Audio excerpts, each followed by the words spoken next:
A'udzubillahi minasyaitonirrajim. Bismillahirrahmanirrahim. Wala haula wala quwata illa billahil aliyil azim. Alhamdulillahirabbil alamin. Assalatu wassalamu ala asrofil anbiya'i wal mursalin wa ala alihi washabbihi ajmain. Rabbi shrah li sadri wa yassir li amri wahlul 'uqdatam min lisani yafqahu qawli waj'alni waziran min ahli.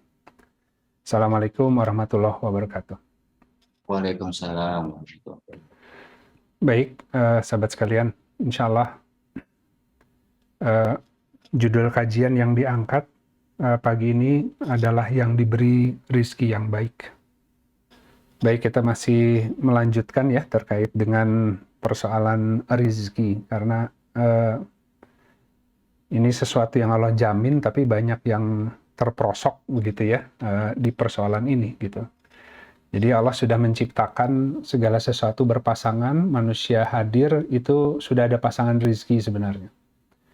Tapi untuk bisa membuka rizki yang menjadi pasangannya, orang itu harus berada di titik dan tadi ya di tempat dan waktu yang pas gitu ya. Dalam setiap waktu sebenarnya. Jadi hari ini sudah ada pasangan rizki kita yang Allah sediakan, hanya kita jarang bisa bergerak ke sebuah koordinat yang memang Allah kehendaki gitu. Karena tadi mungkin kita ya berusaha mencari sendiri ya. Padahal sebenarnya harus nanya ke Allah. Pasangan rezekinya hari ini ada di titik mana ya. Nah, semakin lama orang harus presisi pada waktu dan tempat yang spesifik. Dia berada di situ, maka rizkinya akan bisa dia peroleh.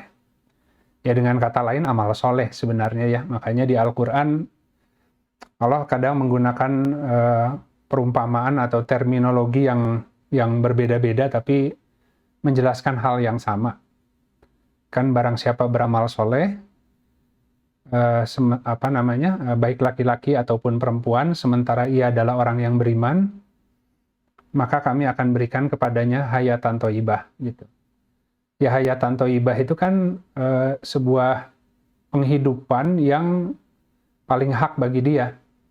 Jadi semua pasangan urusannya, pasangan rizkinya itu semua akan didatangkan, dipasangkan, dikumpulkan yang terserak sehingga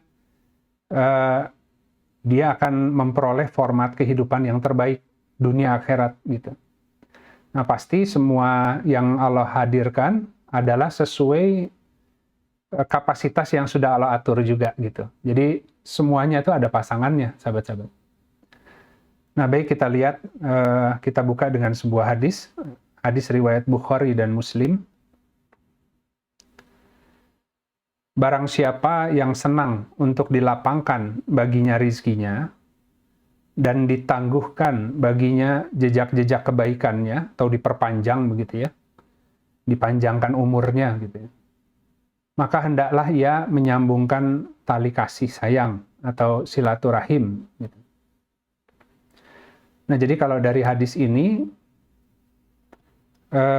ya sederhananya kalau kita lihat di skema ya sahabat-sahabat, tadi rizki setiap manusia sudah Allah desain gitu ya, tapi orang itu mampu atau tidak memperoleh full itu tergantung dengan kadar itu sesuai kesiapan wadah atau kapasitasnya gitu.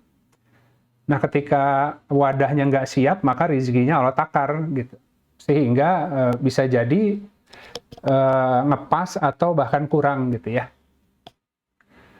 Nah, rezeki itu kan harus ada saluran yang hak ya. Allah ngasih rezeki itu ada peruntukannya gitu. Nah, makanya dikatakan bahwa barang siapa yang berinfak ya, maka Allah akan berinfak kepadanya gitu. Tapi infaknya tentu yang benar gitu kan. Jadi tidak ada satupun rezeki yang Allah kasihkan, baik Allah berikan, baik itu dalam bentuk ilmu, tenaga, apalagi uang, yang itu tidak ada saluran pasangannya gitu. Nah, ketika orang berbelanja, kemudian tidak berbelanja sesuai pasangan rezekinya, itu artinya orangnya belum siap untuk mengelola harta. maka Allah akan tahan. Gitu.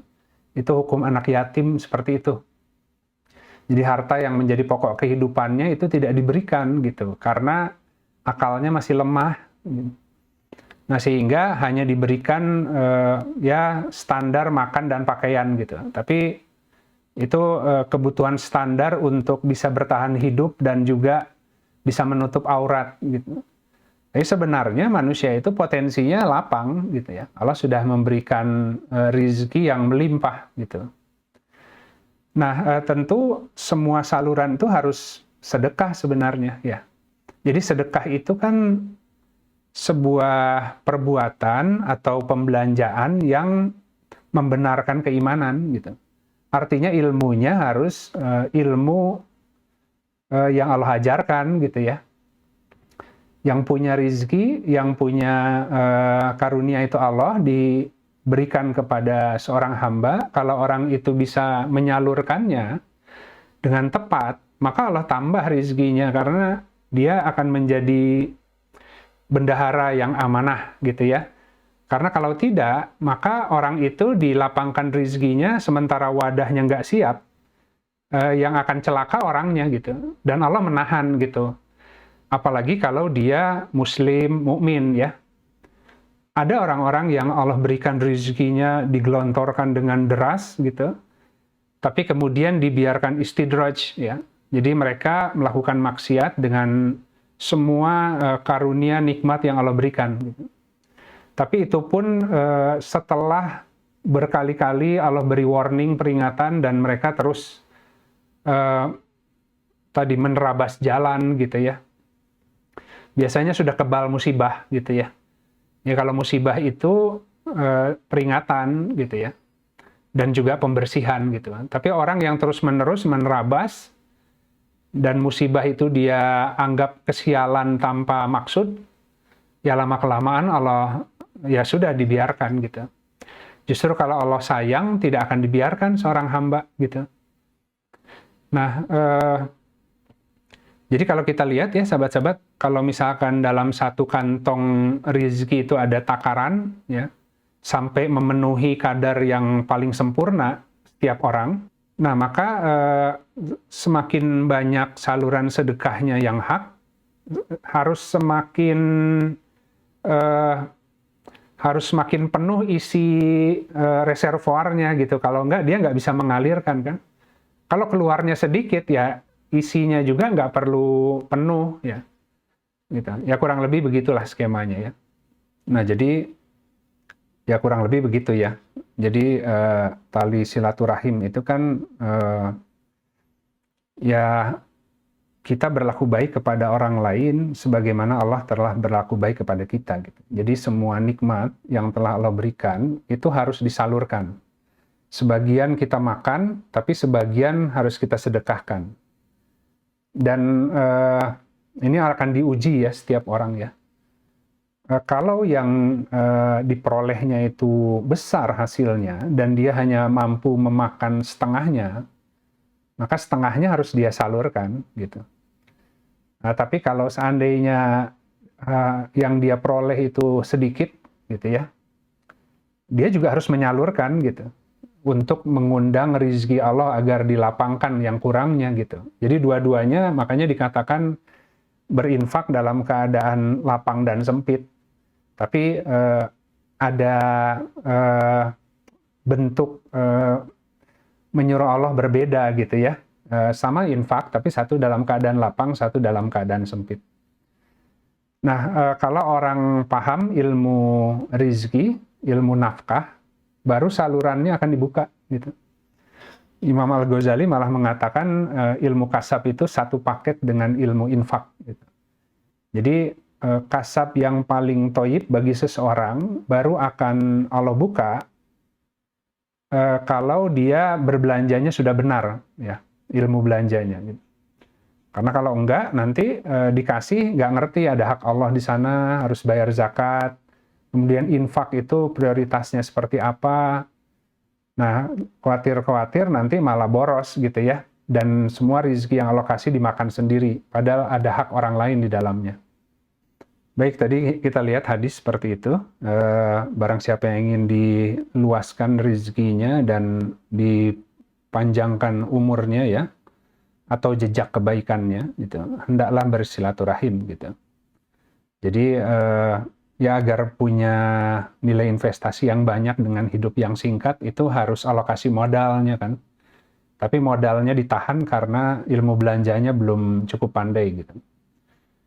Nah, selanjutnya kita lihat di Al-Quran, Quran Surat An-Nahl, Quran Surat 16 ayat 75. Nah, ini menarik nih sahabat-sahabat. Ada 3 ayat, 75, 76, 77.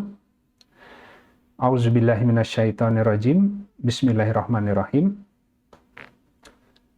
Allah membuat suatu perumpamaan, yaitu seorang hamba yang dimiliki oleh orang lain yang tidak berkuasa atas sesuatu apapun. Itu yang pertama. Yang kedua, dan orang yang kami berikan rezekinya dari kami, berupa rezeki yang baik. Maka ia menafkahkan sebagian daripadanya secara sembunyi dan terang-terangan. Apakah mereka itu sama? Segala puji bagi Allah, akan tetapi kebanyakan mereka tidak mengetahui. Nah, jadi kalau kita lihat di sini ya, sahabat-sahabat, ini kan mereka menafkahkan sebagian daripadanya secara sembunyi dan terang-terangan. Ini Allah bercerita tentang 2 jenis orang. Yang pertama adalah orang yang harus bergantung kepada orang lain, ya. Dia harus bergantung kepada orang lain. Yang kedua adalah orang yang dibutuhkan oleh orang lain, gitu ya. Jadi orang yang banyak manfaatnya sehingga dia dibutuhkan oleh banyak orang gitu. Jadi kalaupun ada orang yang membutuhkan keahliannya, mempekerjakan dia pun karena dasar kebutuhan gitu.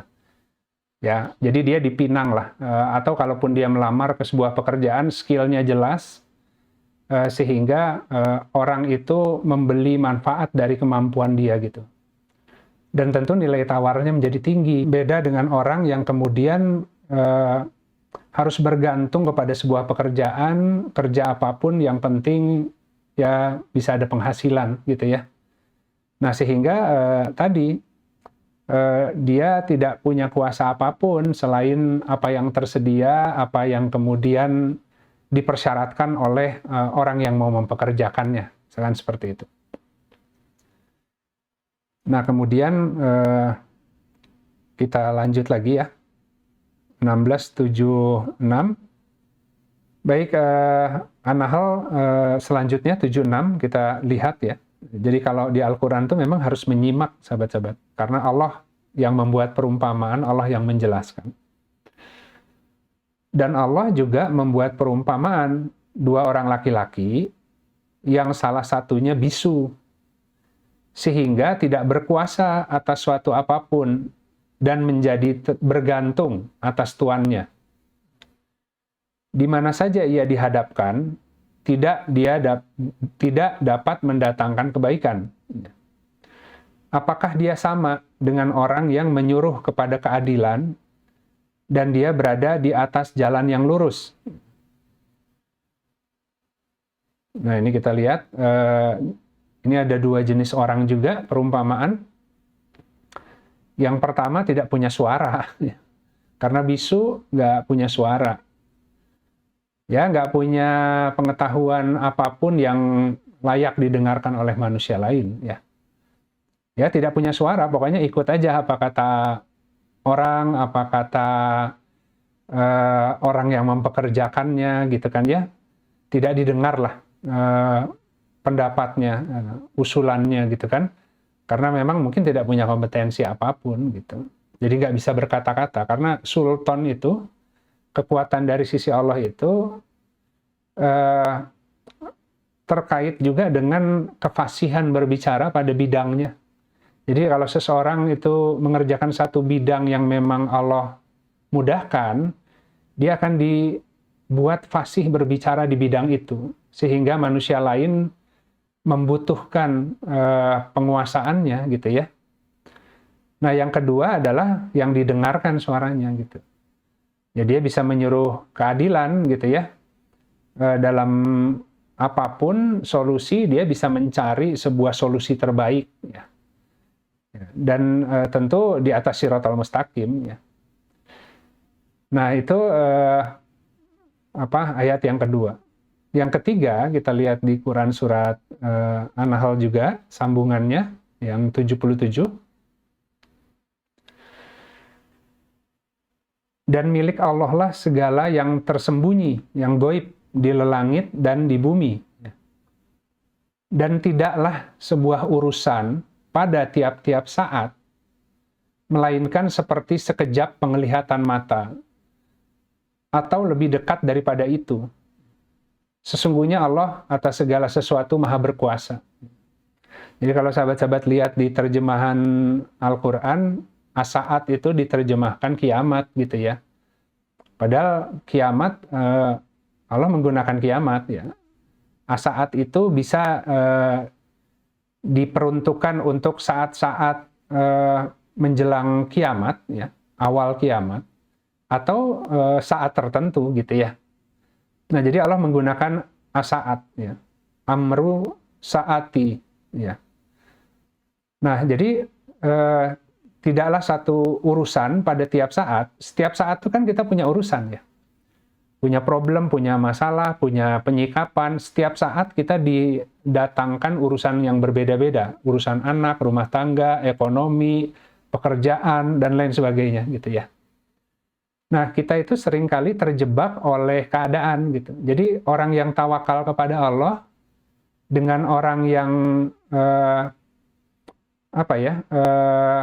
menyerah kepada keadaan itu tipis tapi beda jauh gitu. Jadi ya keadaannya begini ya sudahlah, pasrah aja gitu. Itu beda dengan orang yang ya memang keadaannya hari ini seperti ini tapi aku tawakal pada Allah. Aku akan bekerja sesuai keadaan yang ada, tapi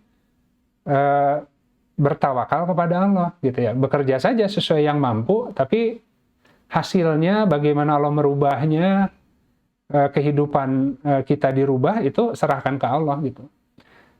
Tidak harus bekerja ekstra sebenarnya ya, tapi punya satu keyakinan, persangkaan bahwa Allah kalau mau mengubah apapun itu sekejap, gitu. Hari ini terpuruk, kalau Allah mau keluarkan dari keterpurukan, besok juga bisa. Jangankan besok, siang nanti semua problem Allah angkat bisa gitu. Cuman manusia itu terlalu logis barangkali ya, sehingga kurang yakin dengan kuasa Allah. Nah, jadi kalau sahabat-sahabat lihat di sini karena terkait dengan sekejap mata ya, dikatakan bahwa Allah itu maha berkuasa atas segala sesuatu. Jadi kalau di zamannya Nabi Sulaiman, ketika Nabi Sulaiman mau memindahkan kerajaannya Ratu Bilqis, itu ada dua yang menawarkan ya. Yang pertama jin Ifrit menawarkan, aku bisa memindahkan istana itu sebelum engkau berdiri dari kursi gitu ya. Kemudian ada orang yang diberi penguasaan Alkitab ya, ilmu tentang kitab. Ya Alkitabnya hari ini Al-Quran ya. Alkitab itu kitab induk lah yang dari sisi Allah gitu. Nah, hari ini adalah Al-Quran. Nah, kemudian orang yang menguasai ilmu kitab atau ahli kitab tadi mengatakan, aku bisa memindahkannya sebelum engkau mengedipkan mata. Tiba-tiba Sulaiman melihat kerajaan Bilqis itu sudah pindah gitu kan ya. Jadi ketimbang sihir dan sebagainya yang juga bisa cepat, ya, ilmu Al-Quran itu lebih cepat merubah keadaan, sahabat-sahabat. Ya. Ketimbang kita mengalami sebuah kondisi kehidupan, mencari jalan keluar yang keliling-keliling ya, menggunakan pendekatan linier gitu. Sebenarnya Al-Quran tuh bisa merubah, mentransformasi kehidupan. Ya, bisa dalam sekejap gitu. Nah, cuman kan kita tidak mampu untuk meyakini itu gitu. Ya, yakin tuh bukan yakin sugesti dibuat-buat, harus yakin full gitu. Dan biasanya keyakinan itu akan terbangun seiring dengan pembuktian. Jadi iman seseorang akan bertambah setiap dia mengalami nyaris dalam kehidupan, dia menyerahkan kepada Allah, tiba-tiba ada jalan keluar, tiba-tiba masalah itu bisa dilewati begitu saja, nambah tuh keyakinannya ya. Nah itu harus terus-menerus sampai keyakinan tuh full, nggak bergeming sama sekali gitu. Ya sama kisahnya Nabi Ibrahim dilempar ke apinya Namrud juga sama ya.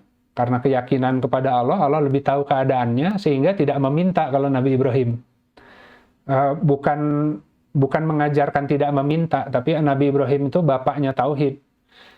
Jadi memang tugas dari Nabi Ibrahim mengajarkan kepada kita urusan tauhid yang tertinggi gitu. Karena ketika mau dilempar ke apinya Namrud, malaikat Jibril yang menawarkan bantuan kan, apakah engkau membutuhkan pertolongan? Nabi Ibrahim mengatakan tidak darimu gitu.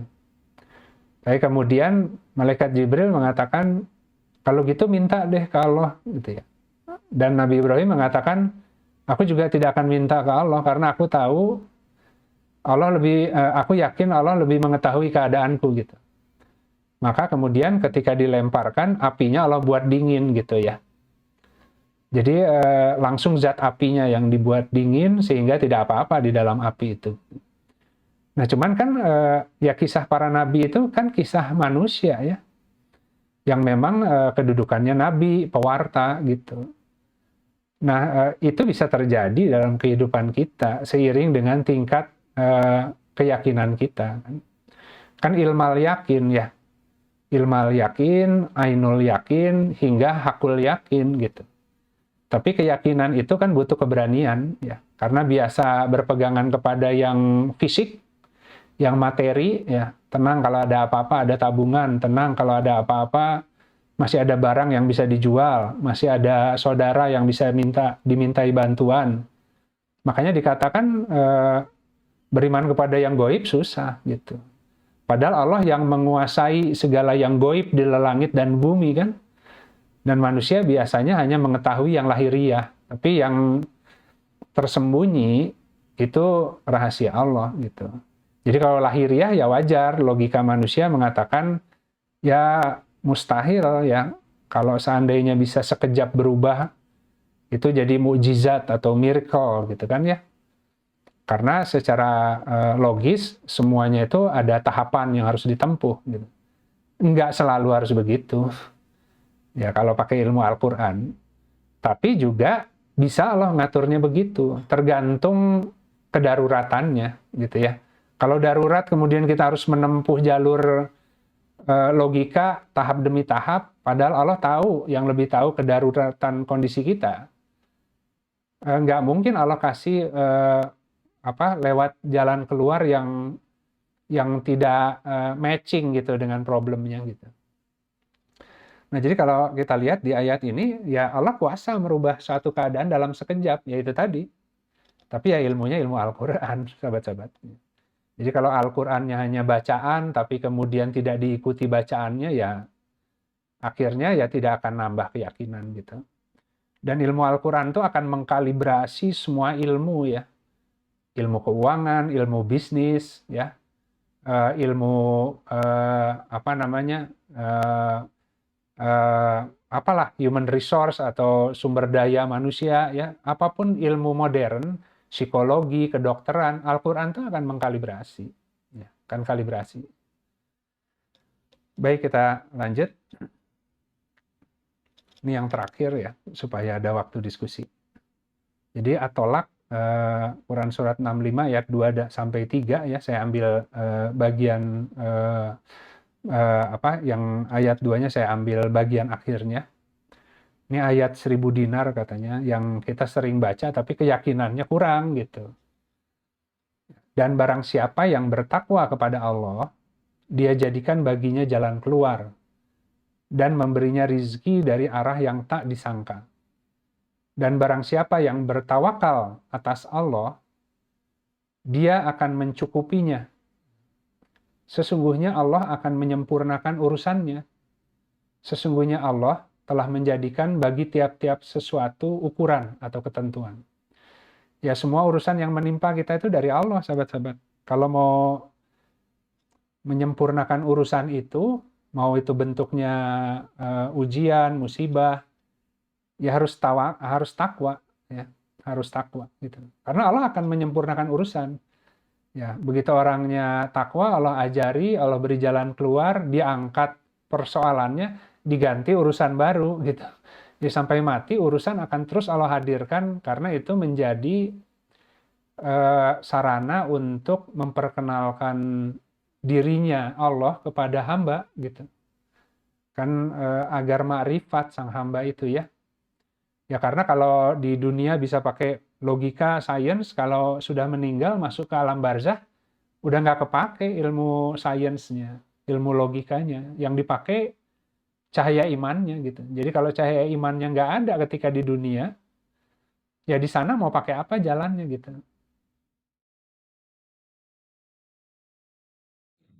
Ya jadi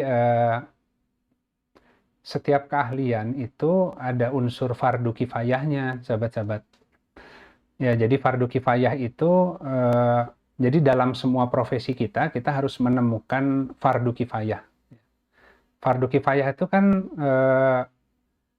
kalau produk itu tidak ada, maka banyak manusia yang akan sulit gitu. Jadi misalkan kalau orang mau ngambil profesi jadi distributor bahan baku, ya kalau bahan baku susah memperolehnya, banyak manusia yang akan kesulitan gitu. Tapi seringkali dia lebih mengandalkan usaha sembako, distributor sembakonya ketimbang menggunakan sarana itu untuk memperoleh rizki-rizki hasil takwa misalkan. Misalkan contoh, ketika bahan-bahan baku itu kemudian ditimbun gitu ya, supaya masyarakat, supaya harganya naik, barangnya langka gitu kan ya. Ditimbun kita mengambil keuntungan dari menjual selisih harga itu gitu ya. Nah itu sebenarnya gini, secara ilmu logika bisnis, ya untung kita. Ya pokoknya kita nyetok bahan baku, sembako, ya mau itu gas, minyak, dan sebagainya. Waktu kita sudah beli, kita sudah isi stok. Nah pada saat waktu berjalan, tiba-tiba ada kelangkaan, ya ada permainan lah gitu ya. Nah sehingga harga itu jadi melambung naik berlipat-lipat. Nah sebenarnya Allah itu menawarkan jalan tuh di situ.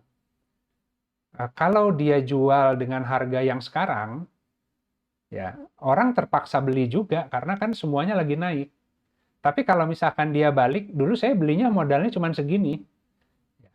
Ya sudah, saya tetap jual dengan keuntungan yang wajar. Saya nggak harus ngikuti harga pasar yang ada sekarang gitu.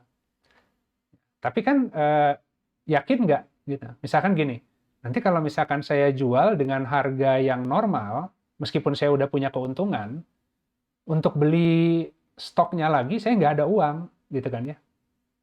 Itu Allah nguji di situ, sahabat-sahabat. Ya, jadi seorang pedagang yang takwa, yang ngerti bahwa wah masyarakat lagi susah, barang lagi naik, saya punya stok banyak, saya sudah set keuntungannya sekian, saya jual sesuai yang sudah saya set aja, saya nggak usah ngikutin harga kenaikan yang nggak normal ini gitu ya. Masalah nanti bisa beli lagi ya nggak tahu, ya bismillahirrahmanirrahim. Namanya juga rizki tak terduga dari takwa. Kalau yang tadi kan rizki dari ya logika bisnis gitu. Nah, kalau bayangkan kalau seandainya seluruh pedagang itu kemudian takwa, nggak ada kenaikan harga, gitu. Karena semuanya sepakat kalau ada permainan kita akan tetap jual ke masyarakat harga normal aja, ya gitu kan. Terus stoknya habis, semua pedagang, semua agen nggak lagi ngambil ke pabrik, pabrik terpaksa nurunin, gitu. Karena dia juga menaikin harga, tapi nggak ada agen yang mau ambil gitu dengan harga segitu. Jadi permainan harga itu otomatis akan di-cancel karena semua pedagangnya itu takwa gitu. Itu contoh fardu kifayah. Jadi dengan menggunakan profesi menjadi pedagang, orang bisa menggunakan itu menjadi sarana untuk memperoleh rezeki dari hasil takwa, ya, sehingga dia tidak lagi terikat semata-mata dari rumus dagangnya, ya. Atau dia tetap mau berpegangan kepada rumus dagangnya gitu. Nah, Mbak Della misalkan, saya nggak tahu, misalkan di tours and travel katakan gitu kan ya, pariwisata. Ya. Pariwisata itu kan tidak bisa dipungkiri sebuah usaha yang bisa mendatangkan sirkulasi kepada sebuah daerah, ya. Dan kehidupan pada sebuah daerah itu bergantung kepada traffic, ya. Kalau banyak orang yang kemudian dia arahkan ke sebuah tempat, maka perekonomiannya akan jalan gitu. Ya, banyak wisata masuk ke sebuah desa akan jalan gitu kan ya. Nah, tapi banyak juga pola wisata yang merusak gitu. Gitu.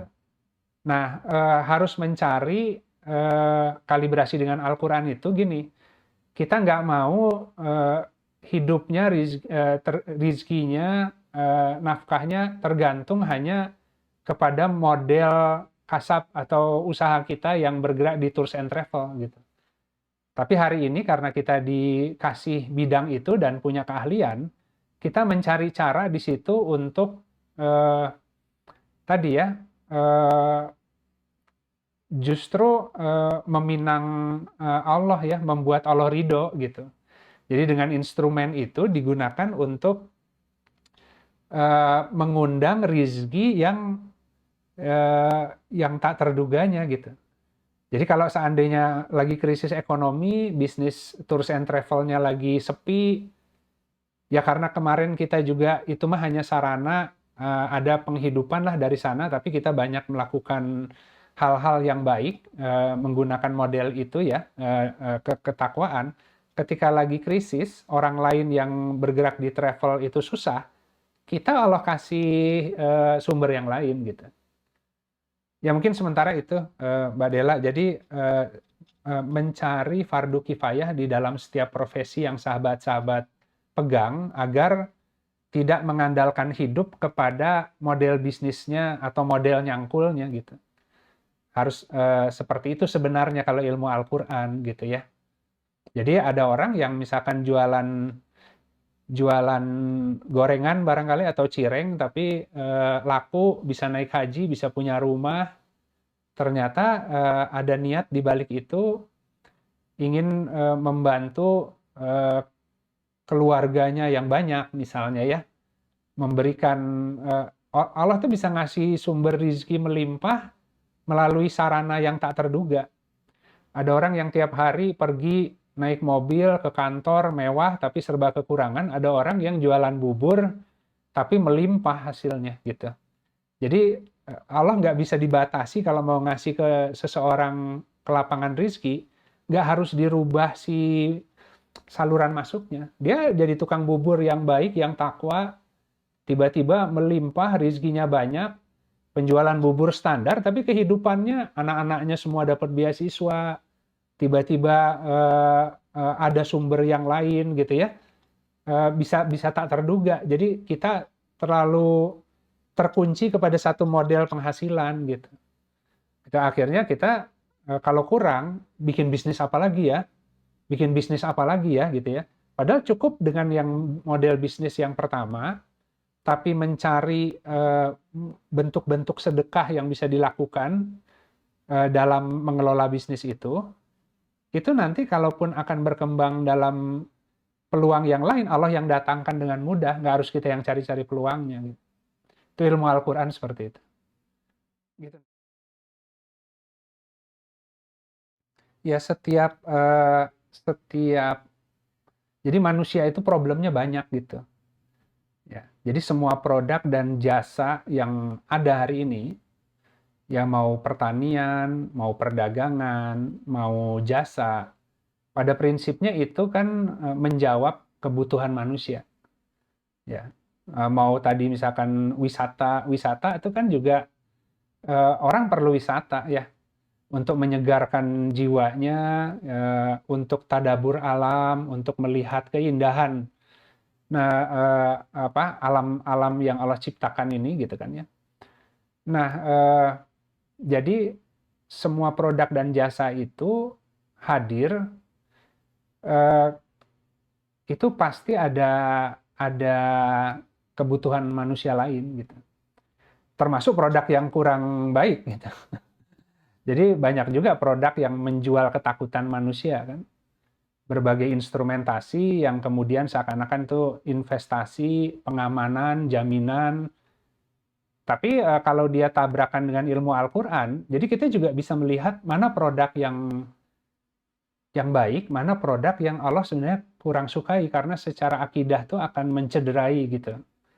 Nah, kalau hari ini kita dalam kebidangan kita masih bingung, di mana ya berbuat baiknya ya, artinya gini, kita belum alokasi bisa melihat celah untuk mengambil peran menolong agama dengan berkasih sayang kepada manusia melalui produk atau jasa yang kita pegang hari ini, maka boleh bersedekah tadi, Mbak Dela. Bersedekah, mohon ke Allah, semoga Allah menunjuki di antara apa yang saya kerjakan sekarang, mana pintu masuknya, mana pintu sedekahnya, yang kalau saya bisa bersedekah di titik yang tepat itu, maka Allah akan melapangkan rezeki saya gitu. Karena kan amal soleh itu tadi sebuah koordinat titik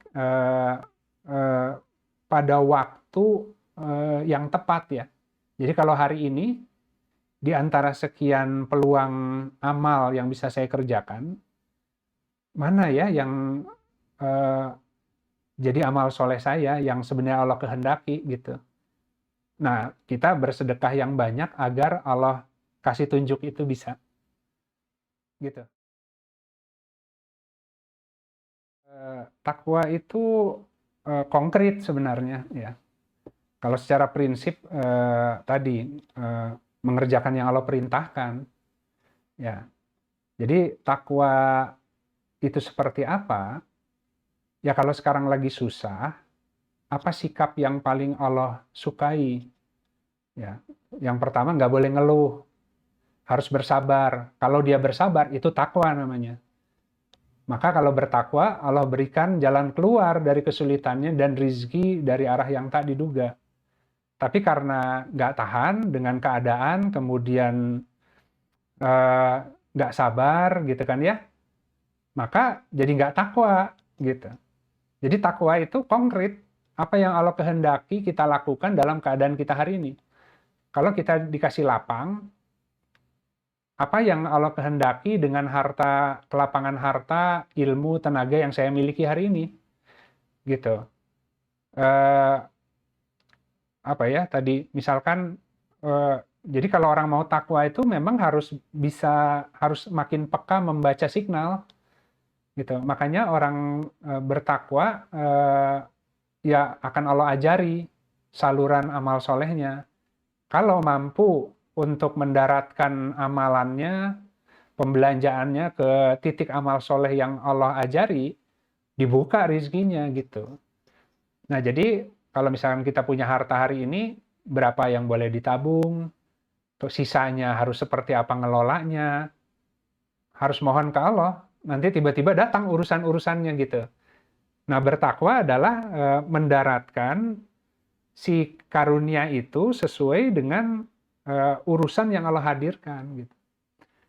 Nah, prinsip-prinsipnya ada di Al-Quran karena urusan banyak, kadang urusan nguji juga gitu. Misalkan datang orang ke kita, dia perlu pertolongan, bantuan, pinjaman. Nah, kalau bertakwa itu bukan berarti harus ke semua orang ngasih. Ya. Yang datang, kalau yang datangnya seperti ini, gimana di Al-Qurannya gitu kan? Karena di Al-Quran juga ada orang yang datang kepada manusia meminta dengan cara mendesak. Gitu. Itu sama dengan mengemis sebenarnya. Jadi secara akidah udah salah. Gitu kan ya. Tapi ada orang yang nggak minta ke kita, tapi kemudian dia hanya cerita, dia ada kebutuhan seperti ini, minta pendapat. Nah ketika dia minta pendapat kepada kita kasih nasihat, ternyata kita juga alokasi uang. Nah kita harus mohon tuh, ini apakah yang Allah kehendaki saya hanya ngasih nasihat, atau nasihat plus uangnya, gitu. gitu. Jadi kalau Allah akan, jadi takwa itu sederhananya mengerjakan yang Allah kehendaki per saat ini untuk setiap orang dalam keadaan apapun. Bertakwa dalam keadaan susah, dalam keadaan senang, bertakwa di masjid, bertakwa di pasar, bertakwa di rumah, bertakwa ketika sedang rame-rame, ketika sedang sendiri, itu takwa, mengerjakan yang paling Allah kehendaki di setiap waktu. Itu takwa. Iya, tadi ayat yang ditanya itu tentang mengeluarkan sebagian dari tadi ya, eh, hasil bumi lah ya, apa-apa yang Allah keluarkan dari bumi, ya, hasil hasil usahamu yang baik-baik. Jadi ada dua itu. Yang pertama adalah apa yang Allah tumbuhkan dari dalam bumi, hasil bumi ya, atau yang kedua adalah hasil usaha. Nah, jadi kalau Bu Nurming bukan pengusaha, berarti ngambil ke yang nomor satu. Ya, tadi apa-apa yang kami tumbuhkan dari bumi. Ya, yang dari bumi itu kan tanaman ya. Kalau kita bertani, kita tanam, keluar sampai berbuah. Ketika dia keluar buahnya, maka sisihkan hasilnya, gitu kan ya. Langsung ketika panen gitu. Nah, jadi kalau Bu Nurming kerja, punya kemampuan, dibutuhkan oleh tempat bekerja hari ini, itu kemampuannya yang ngasih Allah. Ya, jadi bisa punya kinerja yang baik dalam bidang yang hari ini diamanahi di perusahaan, itu hasil bumi itu. Keahlian yang lahir dari diri, yang Allah ajari, Allah beri kesempatan sekolahnya, Allah beri pengalamannya, Allah beri akalnya, sehingga kita bisa mengeluarkan output ya dalam pekerjaan kita hari ini, sehingga kita memperoleh, kalau hari ini kan memperoleh gaji ya setiap bulan. Nah, setiap bulan keluar, itu langsung potong zakat, kan gitu ya, ketika panen. Nah, sebenarnya untuk zakat profesi itu lebih dekat kepada zakat pertanian, karena dia bicara apa-apa yang Allah tumbuhkan dari bumi, gitu. Nah, ada dua apa namanya ukurannya. Ada yang 5%, ada yang 10%. Kalau zakat pertanian, keluarkan zakatnya ketika panen 5%, ya. Jika sumber airnya itu dari irigasi buatan manusia, artinya kita investasi lah buat saluran, ya. Kita jadi harus menggali paritnya, kita harus punya sistem irigasinya. Artinya ada biaya kan untuk supaya pertanian itu bisa berbuah, itu kita mengupayakan dengan teknologi. Tapi ada yang pertaniannya terletak di sungai yang mengalir. Ya, jadi tanpa harus membuat teknologi yang macam-macam, sumber airnya memang lewat situ gitu. Nah, sehingga keluarnya 10%, jangan 5%. Karena istilahnya udah alokasi mudah, sumber airnya melimpah, tanpa harus teknologi yang macam-macam. Nah, kalau keluar hasilnya, ya lebih besar lah bersyukurnya gitu kan. Nah, jadi zakat profesi itu lebih mendekati kepada zakat pertanian. Mau ambil yang 5% atau yang 10%, tergantung keyakinan masing-masing.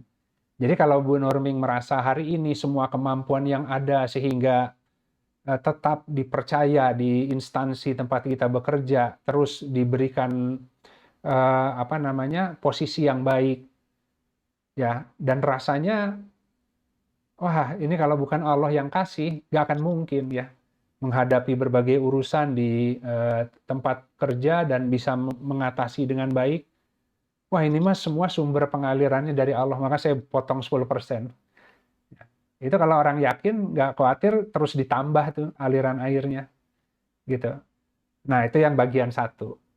Bagian berikutnya, dikeluarkan ketika panen. Apakah dikeluarkan ketika panen artinya harus segera disalurkan? Nah, ilmu zakat itu, ataupun infak sekalipun, Al-Quran itu banyak membahasnya. Jadi artinya harus pada saluran yang tepat, gitu kan. Nah, kalau saluran yang tepat, ketika panen, belum tentu ada saluran yang tepatnya. Nah, maksudnya dikeluarkan itu dipisahkan. Jadi kalau pembukuannya bagus ya dicatat ada berapa zakatnya yang belum tersalurkan. Lebih aman lagi buka rekening khusus yang zakat.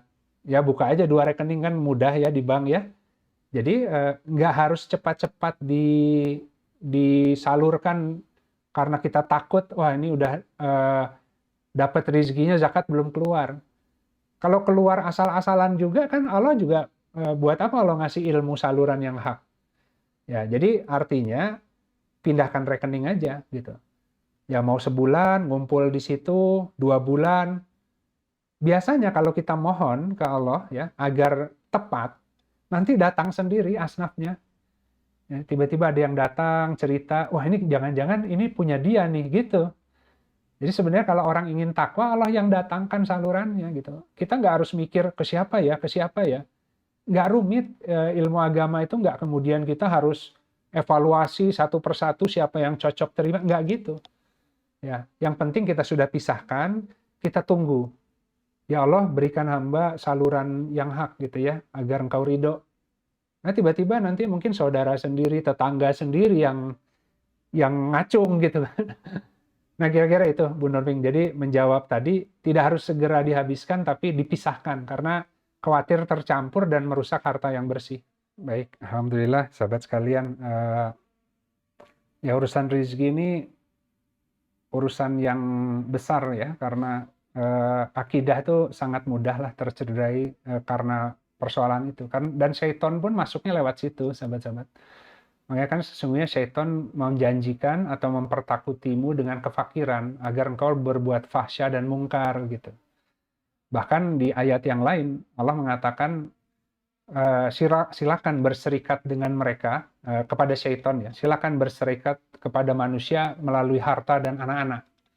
Karena tahu manusia itu kalau udah urusan rizki, belanja, itu dengan sedikit kepanikan, kekhawatiran, mudah hatinya itu kemudian panik dan mengambil jalan yang justru malah mengundang musibah gitu. Ya, padahal Allah ada di situ ya, hanya nguji aja gitu. Ya, lebih mengandalkan yang selain Allah atau tetap Allah gitu. Kan kalau tawakal Allah cukupi gitu.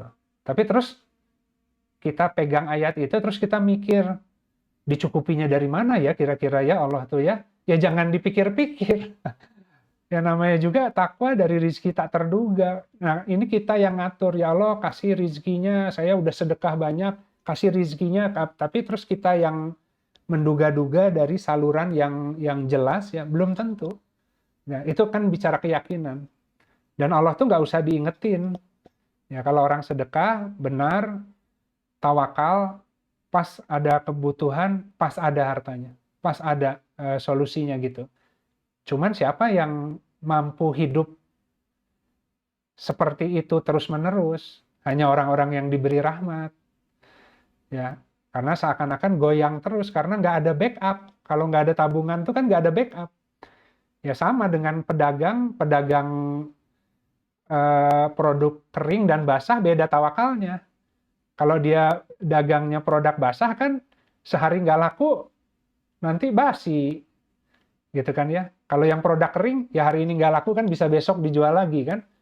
Beda ujiannya. Jadi kalau produk basah tawakalnya harus lebih tinggi karena kalau nggak laku jangan dikasih formalin. Kalau nggak laku sedekahin ke saluran yang tepat gitu kan.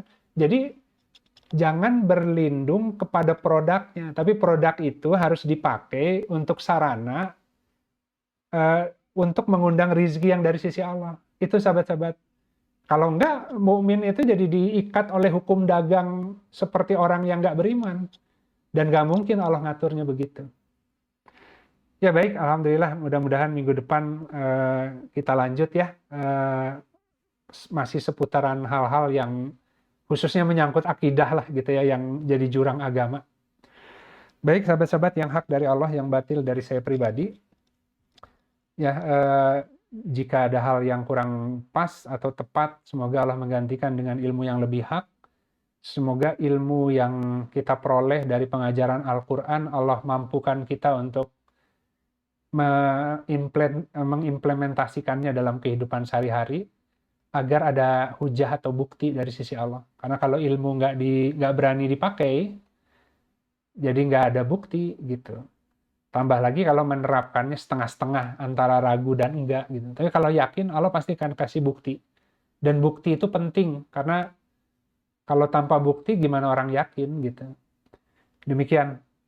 Mari kita tutup dengan beristighfar kepada Allah dan kita akhiri dengan doa kafaratul majlis. Astaghfirullahaladzim alladzi la ilaha illa huwal hayyul qayyum wa atubu ilaih.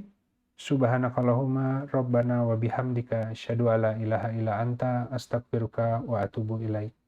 Subhana rabbika rabbil izzati amma yasifun wa salamun alal mursalin walhamdulillahi rabbil alamin. Wassalamualaikum warahmatullahi wabarakatuh.